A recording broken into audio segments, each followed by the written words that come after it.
gotta start my song over. You gotta start my.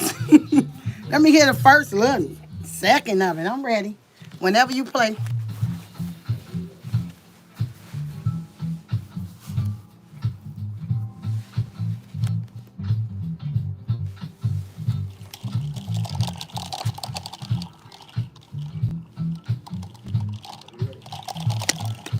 Yo, what's up, Chicago? Welcome to Intellectual Radio, popping off with Cheryl Sistrunk. Y'all know I'm the SHIT in Chicago. I know that the viewers are gonna catch up later, but my show will be streamed live from Instagram every Friday. So you guys gonna have to catch up. You can see the show later, but I'm streaming live from Instagram every week to put me somewhere where I need to be, okay? Now, um, y'all know this is CPT time when I want to discuss certain important issues that continue to happen at Local 308.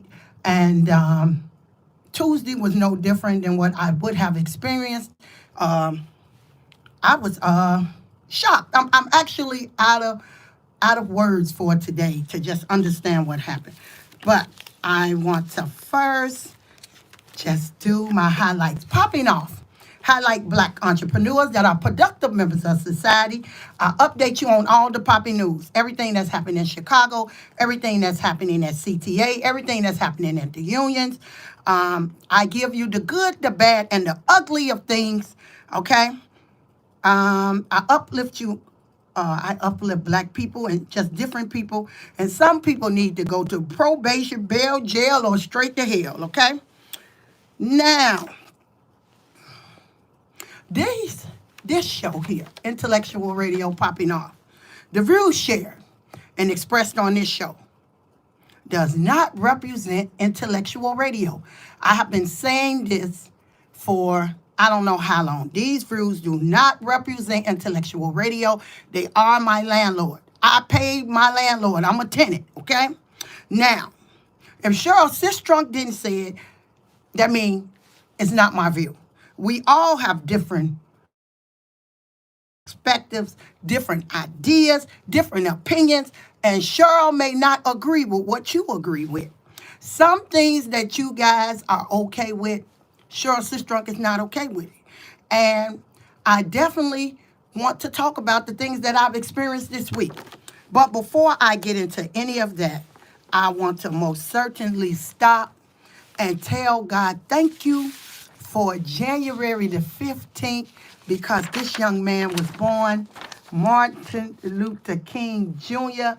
He have definitely paved the way in the world for all of us that we should want to follow and that we should want to do better at some of the things that we are doing. But definitely we thank the Lord for Martin Luther King. His birthday is coming up, and I think it's tomorrow, right? Yep, it's tomorrow. Sing, celebrate. Sing, sing, celebrate. For a king, celebrate. Sing, sing, celebrate. So we thank the Lord for Stevie Wonder, because Stevie Wonder is the reason that you guys get off Martin Luther King Day. I don't get it off. I have to work. But we just want to thank the Lord for sending this young man down to the United States of America, because he's done so many things. And even as we look back over it, he had so many great sayings, and King was a force to be reckoned with. That's why they had to stop the man from talking, because everything that he said, people understood. And when people resonate with the things that you are saying, they want to shut you up. Nothing in all the world is more dangerous than sincere ignorance and conscientious stupidity. Okay? That is a saying that King said. He stands in moments of comfort and convenience, but where he stands at times of challenges and controversy. And that is what we want to do. Forgiveness is not an occasional act. It is a constant attitude. You definitely have to have an attitude for gratitude. You definitely must Be in the forgiving spirit. Not only when you want somebody to forgive you, you have to have an attitude for gratitude. You have to know when you're wrong. And when you're wrong and you have done people wrong, you're supposed to apologize. And a lot of people have got away from that, apologizing to people and being sincere at what they say to people. You know, a lot of people only remember the I Have a Dream speech, but this man have done so much more other than the I Have a Dream. So definitely while your children are home, play some old videos of Dr. King. Let them see the marches. Let them see how nasty and ignorant they acted in Chicago. Let them see how they did Dr. King. So we're going to salute him because his birthday is tomorrow. Yes, Dr. King. All right, so, all right, you guys. One thing that you will learn from watching Popping Off is that Cheryl Sistrunk has nothing but facts. It's not fiction, none of that. When I tell it, I'm going to tell it how T.I. is. And a lot of people will be upset the way that Cheryl tells it. But my view is different than your view. I've experienced a different life than each and every one of you guys have experienced. And one thing that Cheryl Sistrunk is and has always been, and that's why my show is called Popping Off, I'm fair. I always want to be fair. I don't feel that it is right for me to talk about 241, 308, and then when some of the people that I associate with do wrong, I'm supposed to don't say nothing about what they did. No, you're wrong. And what they do not understand about Cheryl is unbiased, right? I show no prejudice for or against something. I'm very impartial. Treated us wrong because they didn't like our mother or they didn't like something of this. And that was wrong. You have to be impartial to everything. And one thing about it, about being impartial, you have to definitely wear a blindfold and you have to weigh it out, whether it's good or bad against some of your friends or not. And a lot of them may take offense to this. But I would tell you what John Wayne would say, the racist John Wayne would say. Or who said it? No, I think it was Red Butler. Frankly, my dear, I don't give a damn. Always remember that. Now, when you do something, nobody is exempt. Not my friends, not my cousins, everybody. I have fell out with family members over wrong that they condone. And nobody is exempt on popping off. If you did something that aided and abetted to something happening that affected everybody else, you have to be held accountable, right? Now, the road to accountability is right up the street. And let's get straight to this accountability because a lot of people don't believe that they did anything wrong. Respectfully, I'm going to be very respectful and get to what happened Tuesday at our union meeting. Tuesday at 6:32, we had a union meeting at 112th and Western Avenue. It's the second Tuesday of every month, and we all go in, we sit down. Before we sit down, we sign our name on the sign-in sheet. We sit down and we wait for the president of Local 308 to start the meeting. We sat down, we waited for Local 308 to start the meeting, and before the meeting was really into starting, from 6:32 to 6:42, the meeting had ended in 10 minutes.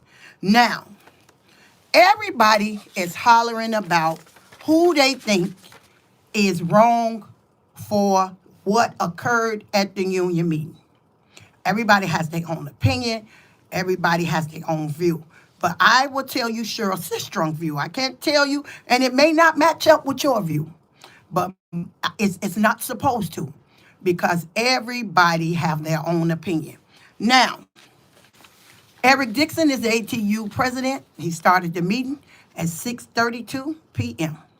Eric Basir is 308 union member, and he's part of the Justice Coalition. He calls himself the Boogeyman.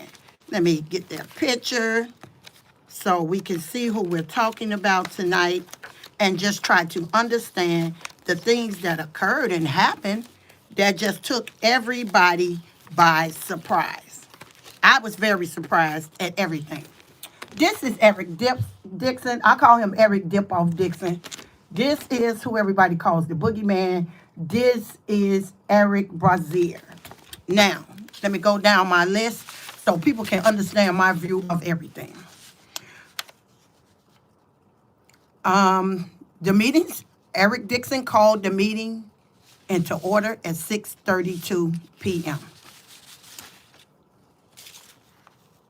I didn't see it with my own eyes, but I guess Eric Basir raised his hand at 6:32. And once he raised his hand, Eric Dixon recognized him. When Eric Dixon recognized him, he called a motion to change the order of the meeting for new business to be first. Okay. Now, someone seconded, I thirded, and it went on with that. After it was clear that the motion was second, then Eric Dixon asked how many yays, how many nays. They couldn't figure out how many nays and yays, so Eric Basir moved for a vote of hands. They moved for the vote of hands. Everybody raised their hands up, and the yays had it. And this here was historic for Eric Basir, because he made history.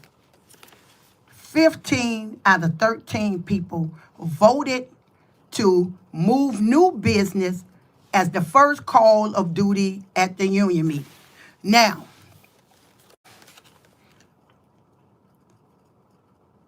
what people have to understand, I've been at CTA 8.5 years, so I've been at this union 8.5 years. And never in 8.5 years, or how many other years, I know for certain Ken Franklin did 6 years. Eric Dixon is on his first year, that's 7. And whatever the years with Bob Kelly, Eric Basir has never won a motion. No one has ever voted with any motion that he has ever tried to do. So this was history, 15 to 13. And to me, he lost his mind. His brain got bigger than his body. And instead of it being history for the Justice Coalition, instead of it being history for us and the movement that we're trying to make, he made it his story. He made it about himself. He made it about his vendetta with Eric Dixon and everybody there that he didn't like. And that is where everything went bananas. So Eric Dixon is hollering. So they let Eric Basir talk. And he's talking and talking and talking and interrupting and interrupting and talking. Right? So Eric Basir reminds Eric Dixon he has a motion. Okay. So before they let Eric Basir started his motion, they called for a moment of silence. Everybody held their head down or was quiet for the moment of silence for all the people that we lost at ATU. Then they called roll call.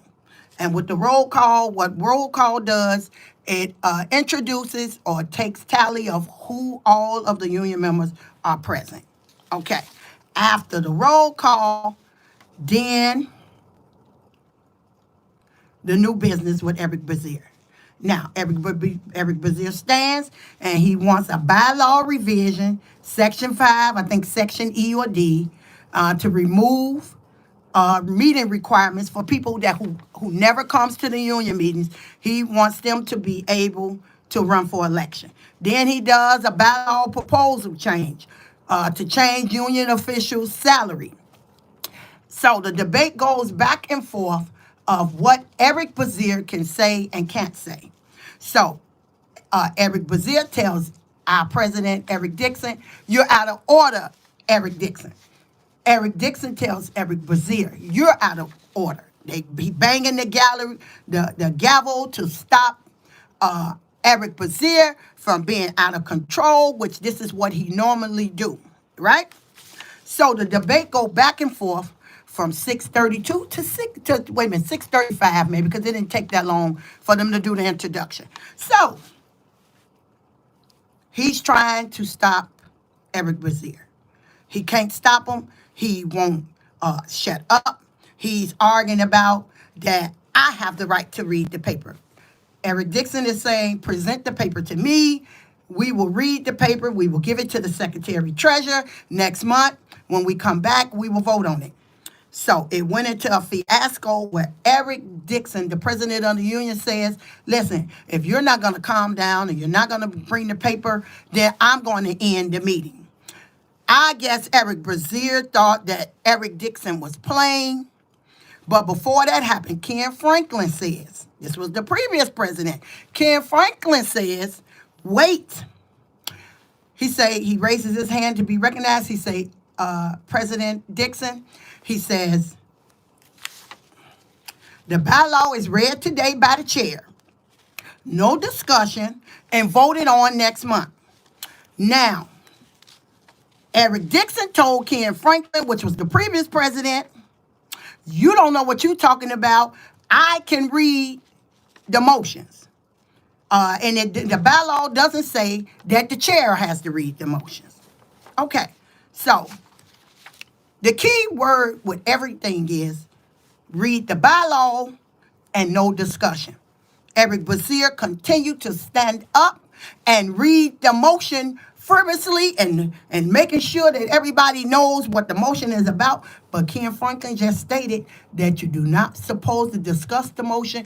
All you're supposed to do is present your motion, give it to the chair, and then next month y'all discuss it and we vote on it. Okay. So now,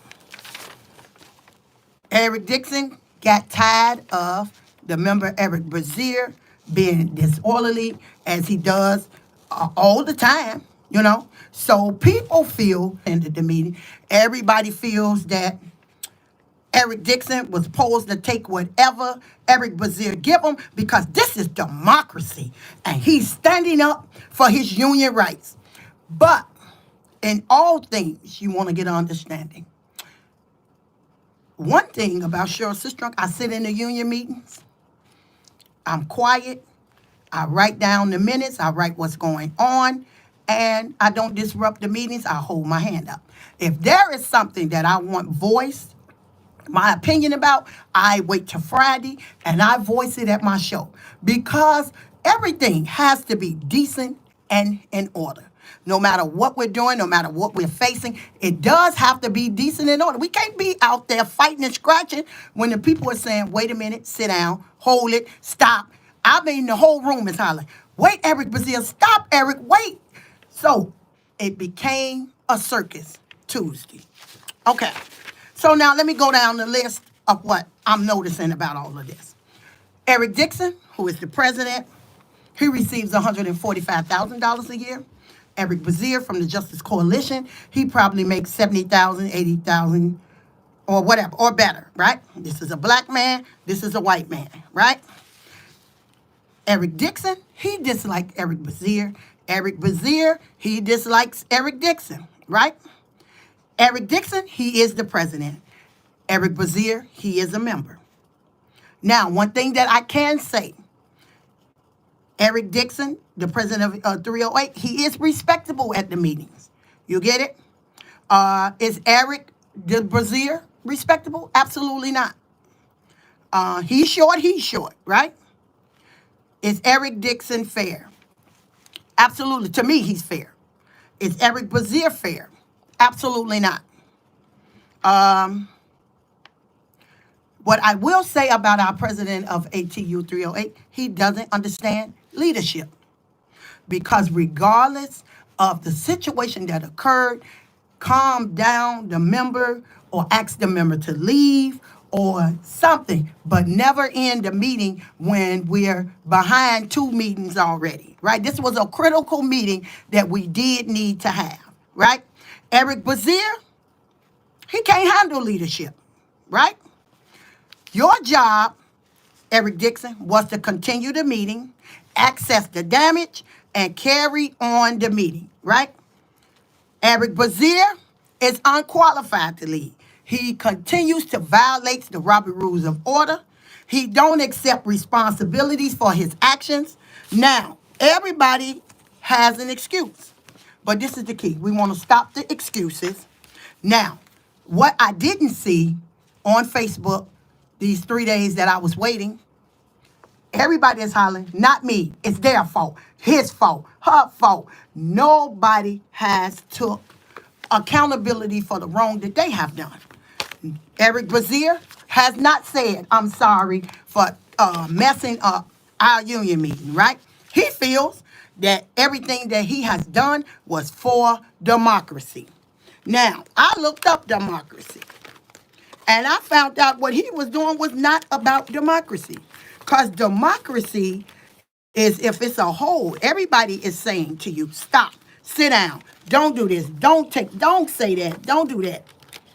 And everybody is looking at everybody. You won't respect this man. He's the president of 308. He's known all over the world. Now, what I've learned from Muhammad Ali is do not trust someone who is nice to me. I do not trust someone who is nice to me but rude to the waiter, because they would treat me the same way if I was in that position. And what I've noticed, that he's very rude for no reason. And I'm not understanding it. But then I have to bring Malcolm X into King's Day. I'm for truth, no matter who tells it. I'm for justice, no matter who it is for or against. I'm a human being first and foremost, and as such, I'm for whomever or whoever and whatever benefits humanity as a whole. And nothing that occurred Tuesday has benefited any of the members as a whole. All it did was disrupted the meeting. Now, is Eric Dixon wrong? Yes. Is Eric Basir wrong? Yes. Do Eric Basir get a pass because I've marched at a few of his hours of powers? Do Eric Basir get a pass, Cheryl Sistrunk? No. No one gets a pass because we're building better. And one thing about accountability, it's about the people, purpose, performance, and progression. There was nothing that we progressed from Tuesday. What Tuesday did, we didn't have a union meeting in December. January meeting was canceled in 10 minutes, right? So now the next meeting is February. What that whole fiasco did was pushed us back 90 days for another union meeting, right? Okay. So let's get back to my list that I wrote out. Now, you can't pick, to Eric Dixon, you can't pick and choose when you can't handle Eric Basir, bust out and cry. You are the leader, so we need you to lead, right? What I've noticed, he can't handle criticism. He doesn't know his job, because if he knew his job, he knew that Eric Basir only get 3 minutes on the floor, right? Then we listening to Eric Basir and Eric Dixon. I want to read it. I want to read it. Can you present it to me? I'll present it. Now, all of this fiasco over nothing, right? And another thing, Eric Basir, he thinks his challenges and outbursts is democracy, but it's hypocrisy, right? He can't handle criticism because someone says to me, you know, Cheryl, it would be a bad look for you to talk about Eric Basir on your show. Why would that be a bad look for my show when he's the one that did not apologize? He's the one that ended our union meeting. He's the one that is outrageous. Everything is not funny. And this is what's wrong with our people today. everything is not funny. You get it? And this is all they hollering. If Eric would have let Eric talk a little longer, if was a fifth, we'll all be drunk. No. When you are in a meeting and they're doing the Robert's Rule of Order, we are supposed to raise our hands, say what we're supposed to say, and that's it. They want to say that this is democracy, what he did. Democracy, a control of an organization or group by the majority of its members. Majority of the members was hollering, stop, Eric Basir. Sit down, Eric Basir. Give him a chance to speak. Stop. I mean, this was ridiculous. I have never been in a circus in a shouting match like this ever in my life. This is maybe my 7th or 8th union meeting that I start going to. And to see this circus occur and nobody felt that they was wrong was ridiculous, right? Now, he tells Eric Dixon, you're out of order. Then Eric Dixon tells him, you're out of order, right? Now, Eric Basir to me is a know-it-all. There's nothing strategic about him, right? All mouth, right? Everything is I. Me. I did this. I did this. No. One thing about the real world, there is no letter I in the word team. When we're a team, it's TEAM. It is not take the time to show out what you could do. No, not in that. Now, you're misleading the membership too, right? I sat in my car at 3 o'clock this evening, and I felt you had an ulterior motive, Eric Basir, because why would you, out of 8 years, 7 years, or how many years that you've been going to the union meetings, why would you, out of the sky, want to motion new business first when there were so many other things that needed to be done? You know why you motion for new business first? Because you knew that you were going to be disruptive. You knew that they weren't going to let you speak. You already pre-planned this. And I believe you were sent to sabotage our meeting. That's just what I feel. I feel that you are a William O'Neill. That's just what I feel. Because first we do the call of order. We do the moment of silence. We do the roll call for the officers. Then we do the reading of the minutes of the last meeting, right? Then they do the reading correspondence. Then they do the financial reports. And then Mark Weens do his report, or Penny McCoach, and everybody do their reports. Then we go to unfinished business. Then we go to new business. So what was the purpose of new business going first? You know why you wanted it to go first? Because you knew that you were going to act the way that you act and destroy our meeting. You knew that you was going to stop that meeting, right?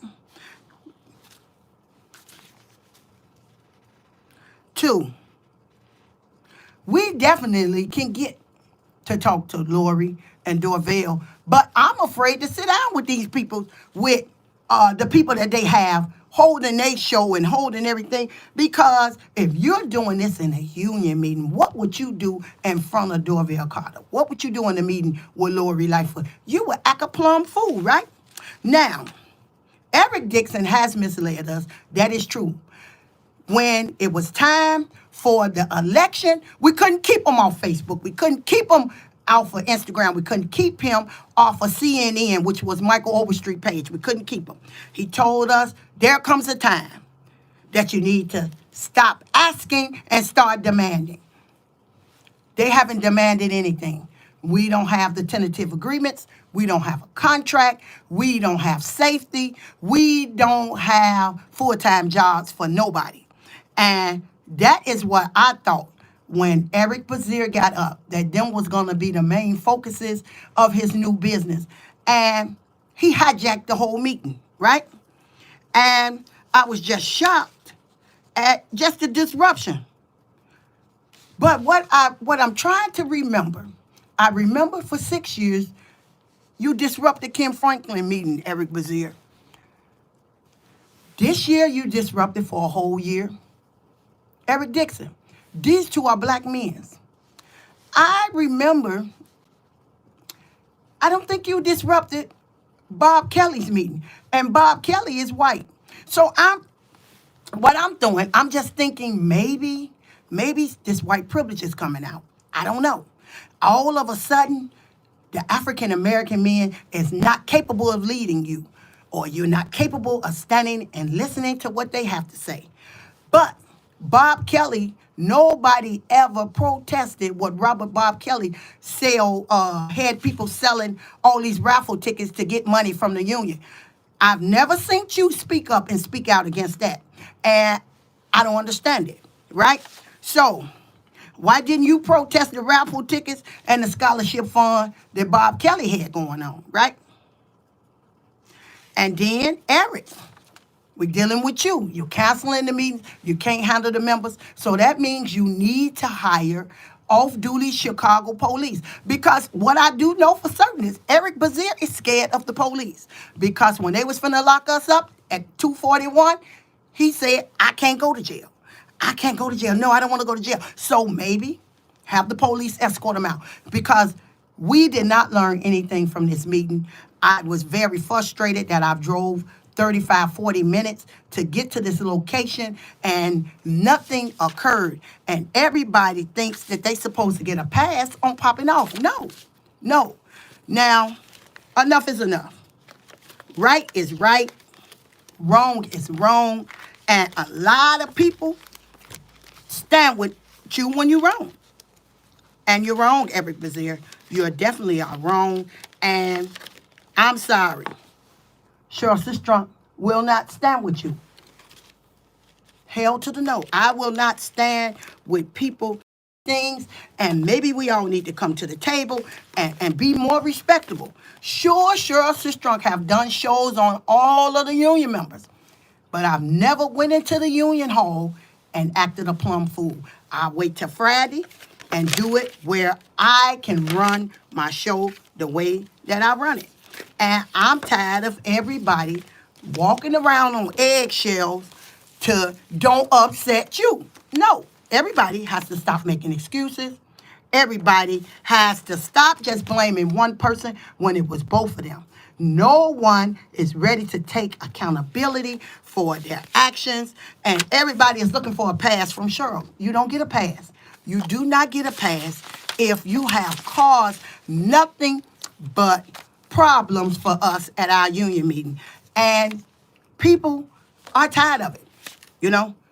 People are tired of it. You're saying that this is for democracy. This is not for democracy. You have your own agenda. You cannot make it alone. And I heard some of y'all at the Justice Coalition and wherever else y'all gather around and said that Eric Basir has done this all by himself. And Eric has brought us this and Eric has accomplished this. But what I want y'all to do tonight, I want y'all to put some respect on my name. I know y'all have forgot how popping off have uplifted, how popping off has elevated you guys to be a household name now. Y'all, no one man, no one individual can do it alone. And that is why when I pop off with all facts. I want it to be true. I want to feed you guys' brain, but I want y'all to put some respect on my name. Popping off, y'all have not done it alone. My show every Friday has catapulted you guys, has made 567, has made 308, has made 241. Be afraid of each and every one of you guys that are coming, that see Cheryl Sistrunk showing up. And absolutely, I will still attend the hours of power and whatever that gets results. But anything that's about hypocrisy and stupidity and I did it and I can do it and I'm the one that did it. No, there is no I in team. And I'm just really being light and just trying to understand what is the problem. Because I know in the black household, when our mother said, Put that down. Don't you see me on the phone? Sit down. Get over there. Stop. When our mother said them words to us, we understood what she meant and we nipped it in the bud. But in your household, maybe as a little kid, your mama didn't say stop. She didn't say don't bother that. She didn't say, wait a minute. Don't you see me on the phone? Where's the switch? What? So I know we all grow up in different demographics. But the word stop means stop. The word sit down means sit down. The word wait a minute means wait a minute. It does not mean scream louder and act outrageous because you want everybody to know that you can do it. Right is right. Wrong is wrong. And you may be right to all of the people that you sit with, and y'all all together. But you're wrong to Cheryl Sister. You're wrong in my eyes. And it may not mean anything to you. But I want y'all to know that I know y'all say y'all did it. I know y'all say that y'all were the reason why CTA is now ready to negotiate. Y'all may say that y'all the reason why CTA now understands what they've done wrong to their employees. A lot of y'all feel that popping off is impossible and that y'all did it all by yourself. But I would put a hyphen, put a semicolon, what is that, a hyphen? And I would put a space between the word to let you guys know that I'm possible. I speak nothing but facts. Nothing is impossible with Cheryl Sistrunk on your side and with God on your side. I'm possible. I'm changed. All right, you guys. Good night. Accountability.